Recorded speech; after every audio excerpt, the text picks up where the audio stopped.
लेकिन अगर चुनाव रूपी सांड अगर लोकतंत्र रूपी फसल को चल रहा है तो इससे नस्लें बर्बाद हो जाएंगी, लोकतंत्र खत्म हो जाएगा। तो उस सांड से उस सांड की मतलब कंपेयर मत करें आप, वो एक तराजू पे मत रखिए। वो बहुत अच्छे वो सांड हैं, वो सिर्फ एक ही फसल खाता है। और कल तो प्रेस कॉन्फ्रेंस भी करी चुनाव आयोग ने। हाँ, चुनाव आयोग ऐसा था कि जब बीजेपी का मुंह दबाएंगे ना, नाक दबाएंगे बीजेपी का, तो मुंह खोलेगा चुनाव आयोग। अच्छा, चुनाव आयोग का नाक दबाइए अच्छा। तो मुंह खोलती है बीजेपी। ओफो, यानी कि ये एक ही मतलब कैसे होता है कि एक जिस्म दो जान। हाँ, दो जिस्म एक जान। अच्छा, दो जिस्म एक हाँ, जान। दिखाई दो दे रहे हैं। अच्छा। लेकिन वो है हुल्ला बोल देना। अच्छा। हुल्ला बोल देना मतलब जैसे आप लोगों के हल्ला बोल देना, तो हमारे यहाँ बोलते हैं हुल्ला बोल दो। तो जब सब लोग एक बार हुल्ला बोलता है ना, तो सांड चाहे कितना मजबूत है वो सर्व भागता ही भागता है।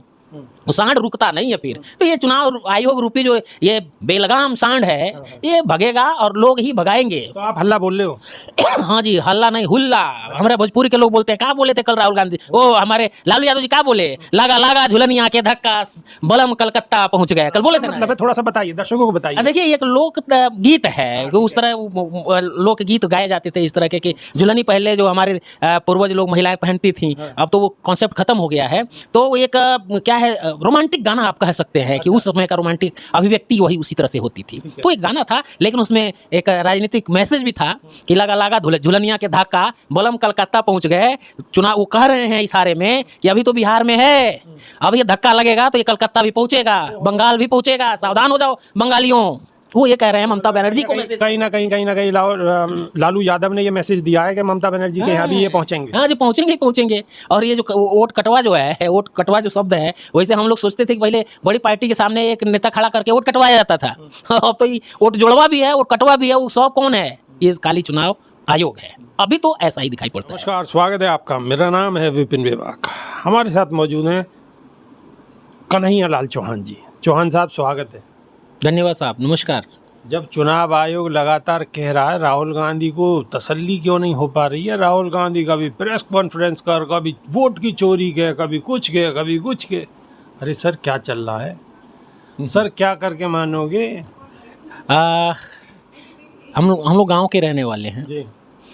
गांव में जब खेती में जब जानवर चरने के लिए घुस जाता है ना, तो किसान को लगता है कि दूसरे किसान को भी, मतलब अपने खेत में नहीं भी घुसा हुआ है सांड, तो उसको चिंता होती है। अच्छा, और वो खेत में ना आ जाए, कहीं मेरे खेत में भी ना आ जाए।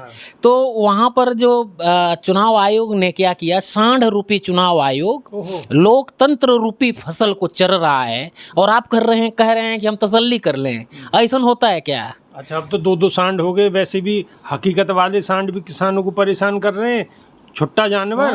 और उधर आपने तो चुनाव आयोग को भी छुट्टा सांड ही बोल दिया। अब नहीं, अब कंपेयर उस सांड से उसका नहीं कर सकते। अच्छा। एक सांड जो है, जो फसल अगर नष्ट कर रहा है तो सिर्फ उसमें वो फसल खराब हो रही है। लेकिन अगर चुनाव रूपी सांड अगर लोकतंत्र रूपी फसल को चल रहा है तो इससे नस्लें बर्बाद हो जाएंगी, लोकतंत्र खत्म हो जाएगा। तो उस सांड से उस सांड की मतलब कंपेयर मत करें आप। वो एक तराजू पे मत रखिए। वो बहुत अच्छे वो सांड हैं, वो सिर्फ एक ही फसल खाता है। और कल तो प्रेस कॉन्फ्रेंस भी करी चुनाव आयोग ने। हाँ, चुनाव आयोग ऐसा था कि जब बीजेपी का मुंह दबाएंगे ना, नाक दबाएंगे बीजेपी का, तो मुंह खोलेगा चुनाव आयोग। अच्छा, चुनाव आयोग का नाक दबाइए। अच्छा। तो मुंह खोलती है बीजेपी। ओफो, यानी कि ये एक ही मतलब कैसे होता है कि एक जिस्म दो जान। हाँ, दो जिस्म एक जान। अच्छा, दो जिस्म। हाँ, दिखाई दो दे रहे हैं। अच्छा। लेकिन वो है एक ही। अच्छा। तो इसलिए आप जो प्रेस कॉन्फ्रेंस जो चर्चा आप कर रहे हैं, आपके ऑफिस का जो सबसे कमजोर पत्रकार हो उससे भी पूछिए कि क्या ये चुनाव आयोग ने जो बोला है, चुनाव आयोग के मुखिया ने जो बोला है, उससे तुम कितना सहमत हो या असहमत हो। तो वो बोलेगा कि जो भी वो बोल रहे थे, कम से कम गुप्ता जी की तो बात वो नहीं है। किसी न किसी ने कहा है कि आपको जाके यही बोलना है। वो अपनी अंतरात्मा से नहीं बोल रहे थे। इसलिए उनके वक्तव्यों को मैंने बहुत बार सुना है। सबसे छिछोरापन, ओछापन, सबसे मतलब बेशर्मी भरा कल का उनका प्रेस कॉन्फ्रेंस था। तो उसकी भी चर्चा करेंगे कभी। आप चुनाव आयोग की बात कीजिए, बिहार की बात कीजिए, लोकतंत्र की बात कीजिए, बीजेपी की बात कीजिए, इंडिया गठबंधन की बात कीजिए, और सब जगह सारे लोगों को, चुनाव आयोग को, बीजेपी को, एनडीए को, मोदी जी को, अमित शाह को एक पलड़े पे रखिए और राहुल गांधी को एक पलड़े पे रखिए, तब भी राहुल गांधी जी वजनदार मिलेंगे आपको। अच्छा, यस। अब राहुल गांधी ठीक है वजनदार मिलेंगे, और आजकल राहुल गांधी में वजन तो बढ़ ही रहा है, लोग पसंद भी कर रहे हैं, मुद्दा भी ऐसा चुन लिया है आपने कि बिल्कुल बीजेपी उस पर बोल नहीं सकती, चुनाव आयोग को आप घेरने में लगे हुए हो। लेकिन अगर यही इसी हिसाब से चलता रहा, चुनाव आयोग अपनी हठ धर्मिता पे अड़ा रहा और इधर राहुल गांधी भी अड़े रहे, तो फिर रिजल्ट कैसे निकलेगा? अच्छा, मतलब आप ये कहना चाहते हैं कि ईमानदार आदमी जो है वो बेईमान के सामने घुटना टेक दे? नहीं, काय को टेक दे? तो आप कैसे ही मत बोलिए ना कि राहुल गांधी जी बोल रहे हैं। आप बेईमान कैसे कह सकते हैं? चुनाव आयोग तो यही बात तो कह रहा है कि वोट चोर क्यों कह रहे हो? अच्छा, वोट चोर न कहें, डकैत कहें, मतलब क्या कहना चाहते हैं आप? मतलब मैं नहीं चाहता, कुछ भी कहो, वो तो आपको संविधान ने सबको अधिकार दिया है, आप कुछ भी कहो, लेकिन चुनाव आयोग जो कह रहा है, मैं वो सवाल पूछ रहा हूँ आपसे।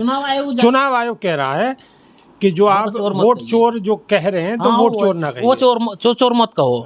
अच्छा, तो चोर ना कहें, ये कहें पॉकेट मार है, ये कहें कि डकैत है, ये कहें जालसाज है, ये सब कहें। अच्छा, मतलब आप चाहते हैं जो चोरी तो बहुत सारे नामकरण कर दिया आपने तो भैया। वो पूरा देश यही कह रहा है भाई, लोकतंत्र की रक्षा के लिए और लोकतंत्र के रक्षकों को इकट्ठा करने के लिए हमसे जो भी बन पड़ेगा हम करेंगे, हम करेंगे और कर रहे हैं।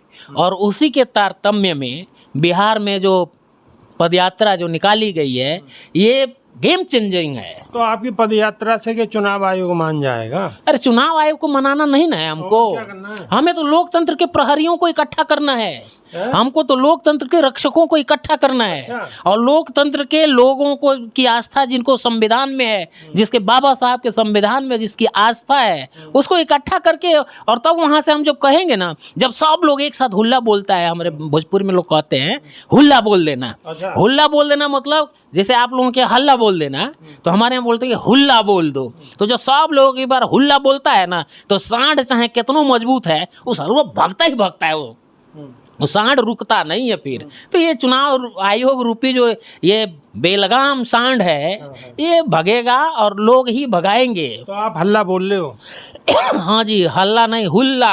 हमारे भोजपुरी के लोग बोलते हैं, क्या बोले थे कल राहुल गांधी, ओ हमारे लालू यादव जी क्या बोले, लागा लागा झुलनिया के धक्का बलम कलकत्ता पहुंच गए, कल बोले थे ना। मतलब है, थोड़ा सा बताइए, दर्शकों को बताइए। देखिए, एक लोक गीत है, उस तरह लोक गीत गाए जाते थे इस तरह के कि झुलनी पहले जो हमारे पूर्वज लोग महिलाएं पहनती थी, अब तो वो कॉन्सेप्ट खत्म हो गया है। तो एक क्या है, रोमांटिक गाना आप कह सकते हैं कि उस समय का रोमांटिक अभिव्यक्ति वही उसी तरह से होती थी। तो एक गाना था, लेकिन उसमें एक राजनीतिक मैसेज भी था कि लगा लगा झुलनिया के धक्का बलम कलकत्ता पहुंच गए। चुनाव वो कह रहे हैं इशारे में कि अभी तो बिहार में है, अब ये धक्का लगेगा तो ये कलकत्ता भी पहुंचेगा, बंगाल भी पहुंचेगा, सावधान हो जाओ बंगालियों। वो ये कह रहे हैं ममता बनर्जी को मैसेज, कहीं ना कहीं लालू यादव ने ये मैसेज दिया है कि ममता बनर्जी के यहाँ भी ये पहुंचेंगे। हाँ जी, पहुंचेंगे ही पहुंचेंगे। और ये जो वोट कटवा जो है, वोट कटवा जो शब्द है, वैसे हम लोग सोचते थे कि पहले बड़ी पार्टी के सामने एक नेता खड़ा करके वोट कटवाया जाता था। अब तो ये वोट जोड़वा भी है, वोट कटवा भी है, वो सब कौन है? ये खाली चुनाव आयोग है। अभी तो ऐसा ही दिखाई पड़ता है। तो कन्हैयालाल चौहान ने जो बात बताई है कलकत्ता वाली, उसको भी आप समझने की कोशिश करिएगा, क्योंकि चुनाव आयोग का ये जो सिलसिला है, ये बिहार से कलकत्ता पहुंचने वाला है। कब पहुंचेगा उसके लिए इंतज़ार करना पड़ेगा, लेकिन जो राजनीतिक हलकों में कशमकश बनी हुई है, वो उसका ऊँट किस करवट बैठेगा, ये देखने वाली बात होगी। आने वाले समय में ये सारी चीज़ें क्लियर होंगी। कन्हैयालाल चौहान की बात से आप कितना सहमत हैं, कमेंट के माध्यम से अपनी राय अवश्य रखिएगा। बहुत बहुत धन्यवाद। धन्यवाद। नमस्कार। नमस्कार।